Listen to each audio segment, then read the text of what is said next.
अवधूत चिंतन श्री गुरुदेव दत्तच्या नामघोषात नृसिंहवाडी दत्तधाममध्ये श्री दत्त जन्मोत्सव सोहळा.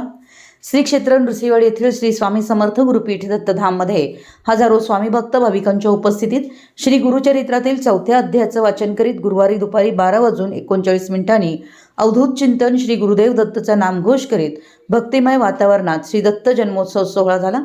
यानंतर मान्यवरांच्या हस्ते नैवेद्य आरती झाली. श्री स्वामी समर्थ मंत्राचा नामघोष करीत हजारो भाविकांनी श्री स्वामींचं दर्शन घेतलं.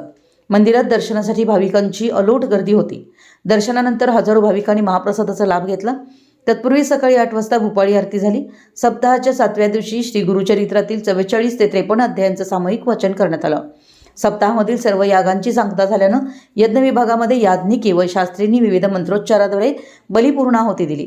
यावेळी यज्ञामध्ये महिला सेवेकऱ्यांच्या हस्ते उदयोस्तु श्री महाकाली महालक्ष्मी महासरस्वती राजराजेश्वरी आईसाहेब श्री अंबामाता की जय चा जयघोष करीत विविध अलंकार अर्पण करण्यात आले. तर पुरुष सेवेकरांच्या हस्ते सदानंदाचा येळकोट जय मल्हारचा जयघोष करीत विविध अलंकार व नैवेद्य अर्पण करण्यात आलं.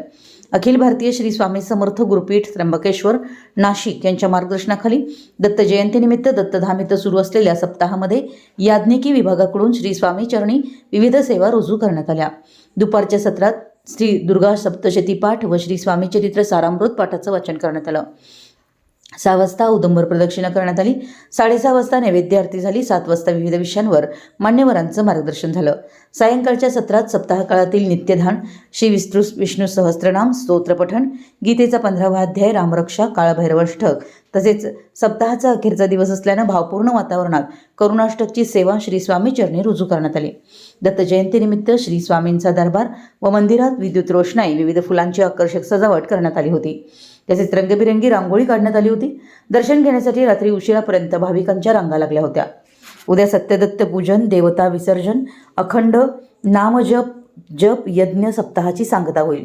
तसेच सकाळी 10:30 वाजता महानैवेद्य महाआरती होऊन महाप्रसाद होईल.